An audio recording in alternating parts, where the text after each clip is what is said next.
중동에서 기독교인들이 점점 사라지고 있습니다. 이건 실수가 아니라 체계적이고 효율적으로 진행되고 있습니다. 수십 년간 이슬람주의자들 사이에서 속삭여온 구호가 있습니다.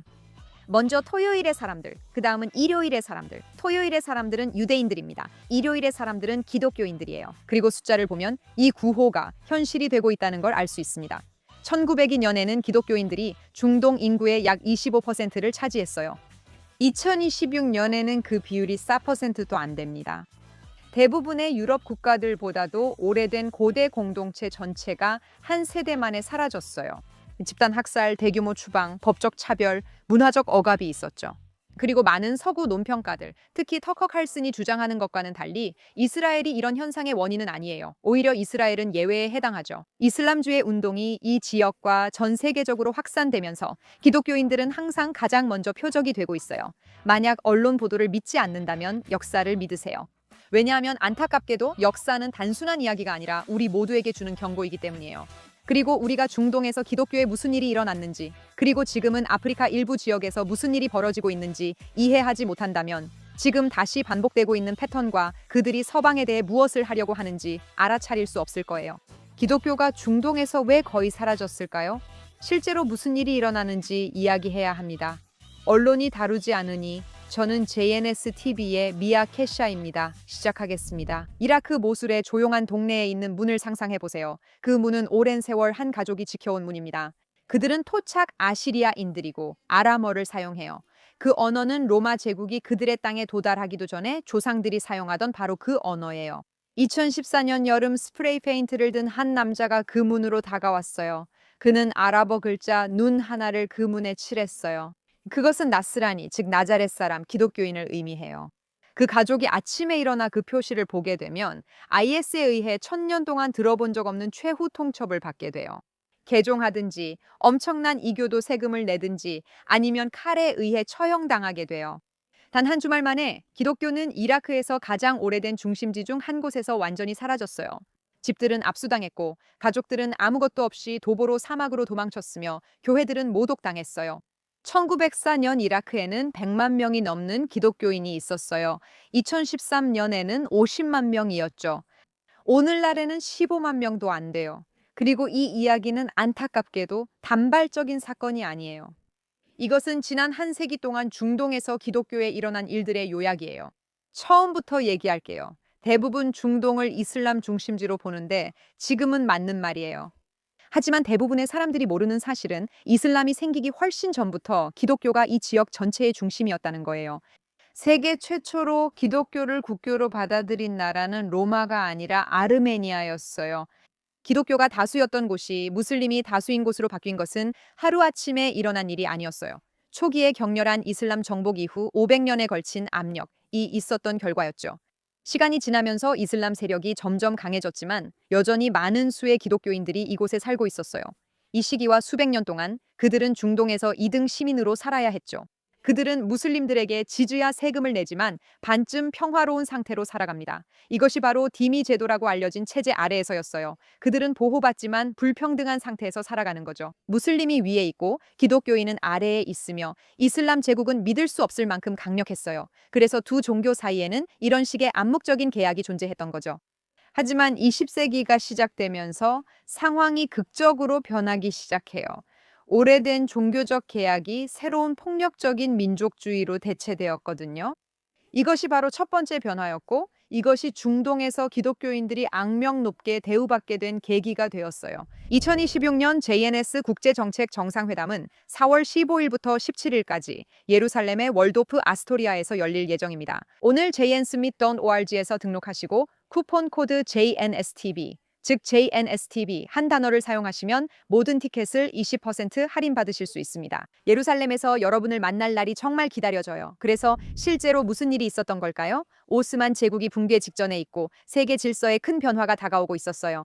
각국은 필사적으로 자신들의 우위를 증명하려 하고 결국 폭력에 의존하게 됩니다. 예를 들어 터키는 실패하고 있는 오스만 제국에서 벗어나 스스로를 재건하려고 노력하고 있습니다. 이 시기는 청년 튀르크 시대입니다. 아이러니하게도 이 이름은 미국의 진보 TV 프로그램에서 들어봤을 수도 있습니다. 이 청년 튀르크들은 세속주의자들이며 터키의 영광을 되찾으려고 하고 있습니다. 이를 위해 그들은 아르메니아, 터키, 그리스 전역에서 세 갈래로 집단 학살을 자행합니다. 이 과정에서 수백만 명이 튀르크인이 아니라는 이유로 살해당합니다. 이 이야기는 충분히 알려지지 않았지만 현대 역사에서 가장 끔찍한 오점 중 하나입니다. 학살당한 사람들은 물론 일부가 기독교인이었고 그들은 터키 지배에 위협이 되는 존재로 여겨졌습니다. 더 깊은 이유는 다른 사람들을 단순한 위협이 아닌 나라 실패의 원인으로 보고 어떤 대가를 치르더라도 반드시 제거해야 한다고 여기기 때문입니다. 물론 유대인들도 이런 상황에서 예외는 아니었고 이 시대에는 새로운 전례가 세워집니다. 완전히 새로운 것은 아니지만 일종의 분위기가 형성된 것이죠. 소수 집단을 희생양으로 삼는 것입니다. 한 나라가 경제적 또는 군사적으로 실패를 겪을 때 그 실패의 책임을 타인에게 돌리고 국가를 정화하기 위해 반드시 제거해야 한다고 여깁니다. 유대인, 기독교인, 쿠르드인 등 대상이 다양합니다. 오스만 제국의 청년 튀르크인들이 튀르크 우월성을 증명하려 소수민족을 표적으로 삼았듯 새로 독립한 이라크도 아시리아 기독교인들을 상대로 시밀레 학살을 저질러 아랍 우월성을 주장했습니다. 1933년에 똑같은 시나리오가 반복되었고 이것이 지난 100년 동안 기독교인들에게 이어진 태도의 진자, 즉 그들의 이야기가 시작된 순간이었습니다. 이런 학살이 벌어졌지만 세계는 대전에 더 집중했고 전쟁은 끝났습니다. 그리고 그와 함께 서방 국가들이 자신들의 이권을 챙기기 위해 중동을 새롭게 재편성하기 시작합니다. 오스만 제국의 옛 지도가 찢겨지고 시리아, 이라크, 레바논과 같은 새로운 나라들이 만들어집니다. 이 새로운 국가들은 자리를 잡기 위해 많은 기독교인을 죽입니다. 왜 그럴까요? 새로운 시대가 열렸고 지금은 세속주의자들의 시대입니다. 그리고 기독교는 그와 꼭 맞지 않죠. 이것이 바로 두 번째로 진자가 흔들리는 이유입니다. 이슬람 술탄들의 옛 종교적 통치 대신 이 새로운 국가들 중 많은 곳이 서구를 바라보며 다른 길을 찾으려 합니다. 세속주의가 목표가 된 것이죠. 모든 사람들이 반드시 그것을 원해서가 아니라 많은 새로운 군사 독재자들이 그것을 요구하기 때문입니다. 그들은 종교가 큰 문제라는 것을 이해하고 있기 때문이죠. 이집트의 나세르나 시리아와 이라크의 바트당 같은 지도자들은 종교가 이 지역을 낙후시킨 원인이라고 믿었습니다. 그들은 새로운 시대로 나아가고 싶어 했고 기독교인들에게는 이것이 구명줄처럼 느껴졌습니다. 국가가 세속적이면 내가 기독교인인 게 중요하지 않다고 생각했습니다. 이제 우리는 디미도 2등 시민도 아닌 그냥 시민입니다. 그리고 이러한 새로운 통합의 정신 속에서 아랍주의라는 용어가 만들어집니다. 가장 중요한 정체성은 무슬림이나 기독교인이 아니라 그냥 아랍인이라는 주장입니다. 그리고 여러분도 오늘날까지 중동에서 아랍 기독교인이나 아랍 무슬림이라는 말을 자주 듣게 되는 것에 익숙할 것입니다. 참고로 한동안 이것은 효과가 있었습니다. 1950, 70년대 기독교인들은 정부, 예술, 군대 최고위층에 있었고 교수로서 아랍 르네상스에도 중요한 역할을 했습니다. 그러나 큰 실수가 있었습니다. 그들 중 많은 사람들이 이 세속주의를 밀어붙인 독재자들과 미래를 함께 하기로 했던 것은 이슬람화에 맞서기 위해서였고 이슬람주의자들이 억제될 것이라고 생각했기 때문입니다. 하지만 정권이 흔들리자 시계추는 맹렬하게 다시 반대편으로 움직일 준비가 되었고 지금 실제로 그렇게 되고 있습니다. 이것이 우리를 세 번째 시대로 이끕니다. 중동 공화국의 거리들이 국제적인 분위기를 풍기고 있음에도 불구하고 세속주의 정권들은 번영에 대한 약속을 제대로 지키지 못했습니다. 그들은 전쟁에 패하고 경제는 침체됐으며 사람들은 불만을 품기 시작했습니다. 이런 실패 속에서 새롭지만 아주 오래된 해결책, 정치 이슬람이 등장했습니다. 거리 구호도 아랍 단결에서 이슬람이 해답이다로 바뀌었습니다. 이란 등에서 무슨 일이 일어났는지는 이미 아실 겁니다. 이제 이것이 퍼지면서 이슬람화가 다시 시작됩니다. 중동에서 세속적인 꿈이 사라지면 기독교인들은 완전히 무방비 상태로 남게 됩니다. 그들은 오랫동안 아랍인으로 살아왔지만 이 새로운 운동은 신학에만 관심이 있어 그런 점을 신경 쓰지 않습니다. 또 기독교는 이슬람과 맞지 않습니다. 이제는 이슬람 지배가 중심이 되었습니다. 그리고 기독교인들은 앞으로 50년 동안 그들의 삶의 방식 때문에 박해를 받게 됩니다. 유대인들은 이들 나라에서 오래전에 사라졌습니다. 그들은 1940년대와 50년대에 추방당했고 일종의 위험 신호 역할을 했습니다. 오늘날 우리가 보는 것과 다르지 않죠. 하지만 세계는 그 경고를 무시했습니다. 이제 박해의 시스템은 남아있는 주요 다른 집단을 향해 돌아섭니다. 기독교인들은 실패한 세속시대의 잔재이자 서구의 대리인으로 여겨집니다. 모두가 추방되는 것은 아니지만 많은 이들이 끔찍한 환경에서 살아가도록 강요받고 있습니다. 이것이 바로 오늘날까지 이어지고 있습니다. 아니요, 지금 이건 역사 수업이 아닙니다. 이건 우리의 현재 현실입니다. 2000년 된 역사가 한 세기 만에 거의 사라졌습니다. 처음에는 2등 시민으로 시작해서 그 다음에는 집단 학살로 이어지고 그 다음에는 가짜 세속주의 동맹이 있었고 결국 이슬람화가 다시 시작되면서 기독교인들은 사실상 쫓겨나게 되었습니다. 1904년 중동에는 기독교인이 25%였지만 지금은 그 숫자가 4%를 간신히 유지하고 있습니다. 이렇게 극적으로 감소한 이유는 단순히 집단 학살 때문만은 아닙니다. 물론 수년에 걸쳐 이슬람주의자나 민족주의자들에 의해 거의 전적으로 자행된 집단 학살도 많았습니다. 이런 감소에는 이민과 같은 여러 요인들이 기여했습니다. 자신의 종교를 평화롭게 믿을 수 없는 곳에 왜 머물러야 할까요? 분명히 말씀드릴게요. 많은 기독교인들은 떠나고 싶지 않았고 여전히 남아있는 사람들도 많았습니다. 하지만 그들은 점점 밀려나고 있었고 그들의 나라들은 그들의 삶을 힘들게 만들고 있었습니다. 종교의 자유라는 개념은 이곳에서 받아들여지지 않았습니다. 교회를 짓는 것은 물론이고 교회를 수리하거나 법정에서 동등하게 증언하는 것조차 거의 불가능하게 만드는 법들이 다시 등장했습니다.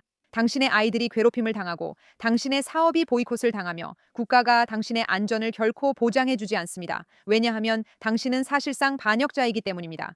비록 같은 영토에서 살도록 허락된 반역자일지라도 말이죠.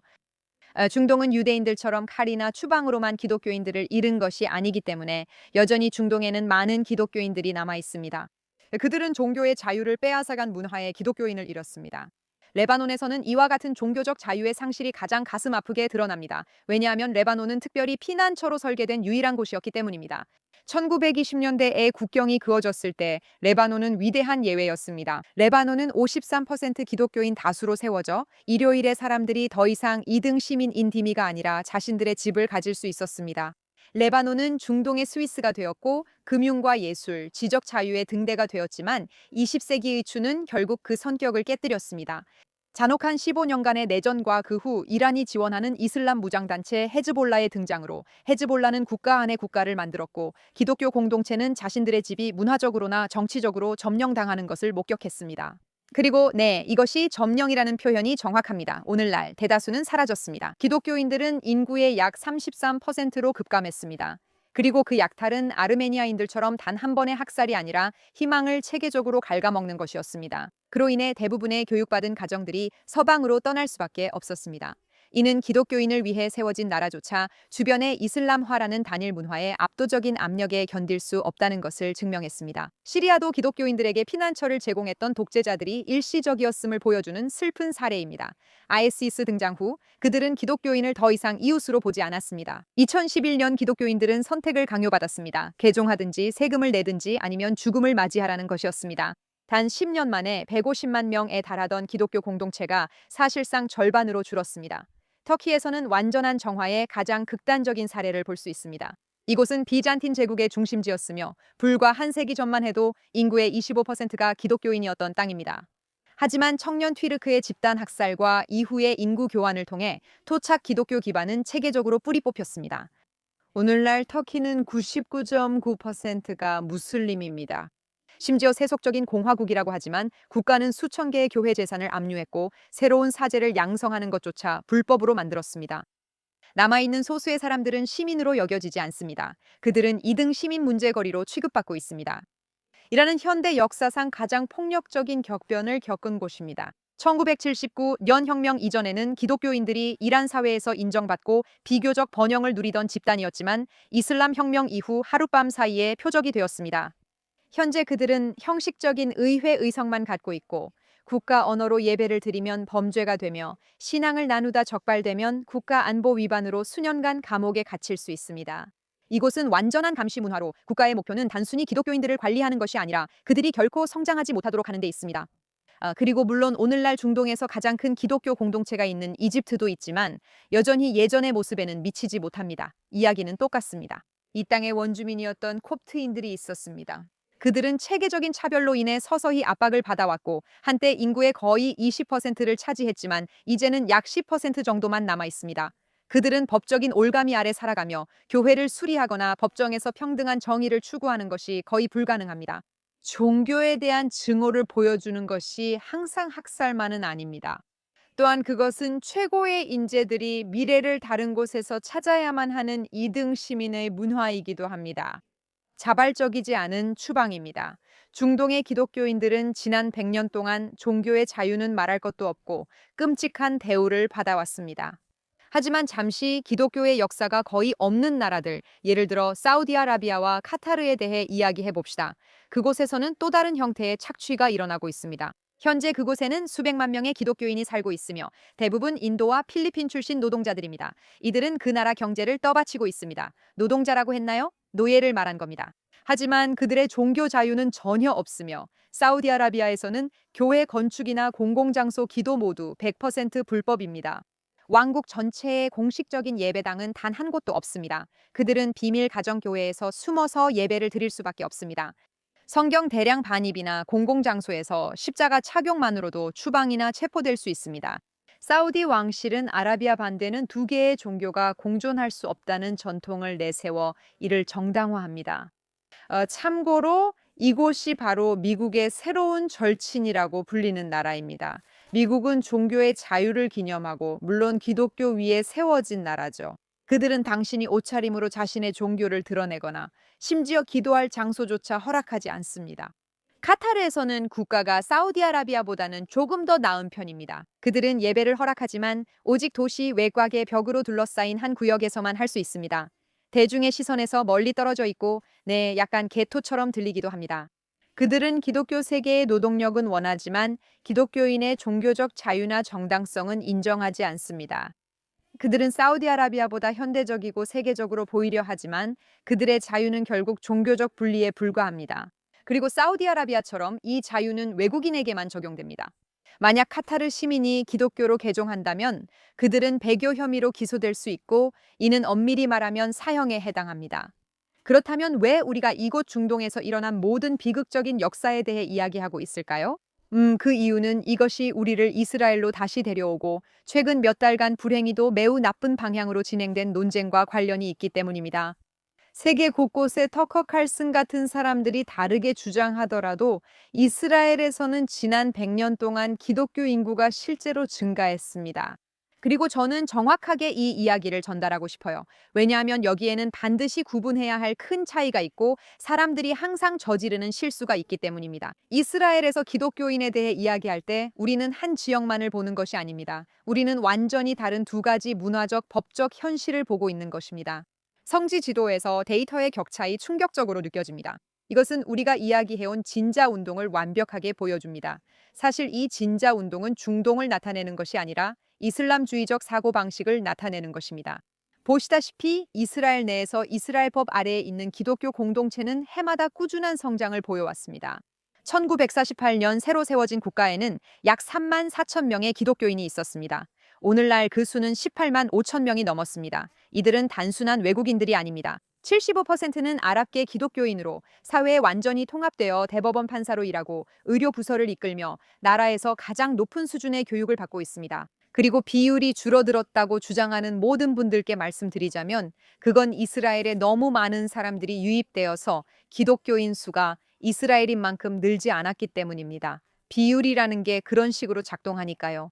하지만 팔레스타인 자치정부, 이슬람주의 세력, 그리고 하마스 아래에서는 실제로 기독교인들이 사라지는 지역적 현상과 똑같은 모습이 나타나고 있습니다. 예를 들어 예수님이 태어나신 도시인 베들레헴에서는 1950년에 86%가 기독교인이었습니다. 하지만 팔레스타인 자치정부 아래 수십 년이 지난 지금 그 비율은 약 12%로 급락했습니다. 하마스의 이슬람 통치에 있는 가자 지구에서는 그 공동체가 거의 완전히 사라졌습니다. 물론 IDF가 한 일이 아닙니다. 2005년에 5천 명이었던 인구가 이제는 1,000명도 차이 되지 않습니다. 그리고 교회가 공격당했다는 이야기를 들을 때 그 가해자들은 거의 항상 이슬람주의자들입니다. 이 분열의 이유는 미스터리가 아닙니다. 이것은 정상적인 민주주의의 법적 보호와 정권 장악을 노리는 이슬람주의 진영 간의 차이입니다. 이스라엘에서 종교의 자유는 독재자가 베푸는 호의가 아닙니다. 그것은 우리 법에 명시된 권리이며 강력한 대법원에 의해 보호받고 있습니다. 기독교인들은 살아남기 위해 세속적인 도박을 하거나 다른 사람인 척할 필요도 없고 우리 유대인들에게 세금을 낼 필요도 없습니다. 그들은 교회 종을 울릴 수 있고 기독교 학교에서 자녀를 교육할 수 있으며 신학에 상관없이 평등한 시민으로서 법 아래에서 살 수 있습니다. 그들의 교회와 역사적인 유적지도 보호받고 있습니다. 반면 가자 지구의 팔레스타인 자치정부에서는 세속적인 도박이 시리아와 이라크에서처럼 실패했습니다. 이 팔레스타인 세속 지도부가 약해지자 이슬람주의가 다시 강해졌습니다. 그리고 그곳의 기독교인들은 이집트에서 우리가 보는 것과 같은 느린 압박 속에 갇혀 있습니다. 사회적 압력, 차별적인 토지법, 그리고 점점 더 그들을 외부인으로 보는 문화에 직면해 있습니다. 그곳이 바로 그들의 고향임에도 불구하고 말이죠. 여기 불편한 진실이 있습니다. 언젠가는 세계가 반드시 받아들여야 할 사실입니다. 기독교인들은 이슬람주의자들의 적입니다. 유대인들도 마찬가지입니다. 하지만 이스라엘의 유대인들은 기독교인들의 적과는 거리가 멉니다. 그래서 기독교인들은 중동 대부분에서 박해와 추방, 살해를 당했지만 이스라엘에서는 번영했습니다. 그들의 종교적 유적과 역사는 보호받아 왔고, 물론 이스라엘이 유대인 국가라는 현실이 있지만 기독교인들은 이곳에서 정말로 환영받고 있습니다. 차별 없이 말이죠. 저는 여러분에게 이스라엘의 친구가 되라고 설득하려고 온 게 아닙니다. 그건 여러분이 결정할 일입니다. 하지만 최근에 기독교인들과 가톨릭 신자들이 이스라엘을 외면하게 된 변화는 그들을 박해하는 이슬람주의자들이 벌이는 캠페인에 조종당한 결과라서 정말 가슴이 아픕니다. 여러 면에서 이는 좌파와 비슷한 이야기입니다. 우리는 이제 이슬람주의자의 미디어 전략을 잘 압니다. 그들은 파괴하고 싶은 사회에서 가장 강한 집단을 찾습니다. 그들은 그 집단과 친구인 척하면서 그 집단이 그 나라를 강하게 만드는 동맹을 깨뜨리는 역할을 해주길 바라는 거죠. 지금 그들이 기독교인과 유대인에게 하려는 일이 바로 그것입니다. 그들은 두 집단이 함께할 때 이슬람화에 강하게 맞서는 걸 알고 있습니다. 그리고 언론이 터커 칼슨 같은 인물을 내세워 그들에게 돈을 주고 기독교인들이 중동에서 유일한 진정한 친구로부터 멀어지게 하려는 목적으로 그렇게 열심히 목소리를 찾는 데에는 이유가 있습니다. 기독교 박해가 언론에 거의 보도되지 않는다는 사실을 아시죠? 아프리카와 나이지리아에서 벌어지는 일들도 거의 다뤄지지 않습니다. 오늘 우리가 다룬 이야기들도 마찬가지입니다. 그런데 어떤 이야기들이 보도되는지 아시나요? 기독교인과 유대인이 함께 이슬람화에 맞서 강력한 적이 된다는 것을 아는 바로 그 집단들이 주장하는 범죄와 집단 학살에 대한 이야기들이 보도됩니다. 중동의 기독교인들에 대한 이야기와 먼저 토요일의 사람들, 그리고 그 다음 일요일의 사람들에 대해 그들이 외치는 구호는 전 세계가 반드시 귀 기울여야 할 교훈입니다. 그들이 무엇을 계획하고 있는지 알기 위해 멀리 볼 필요도 없습니다. 이슬람이 장악하기 전에는 이 지역들에도 지금의 서방처럼 기독교인이 다수였다는 단순한 진실을 꼭 기억하세요. 우리가 역사를 배우는 이유는 그것이 우리에게 중요한 교훈을 주기 때문입니다. 특히 중동 기독교인들의 아픈 이야기는 꼭 배워야 할 이유입니다. 어둠 속에서도 빛을 보고 배워야 합니다. 여기 지금 이 순간 여러분 빛은 이스라엘입니다. JNS TV의 이라 K였습니다. 다음에 뵙겠습니다.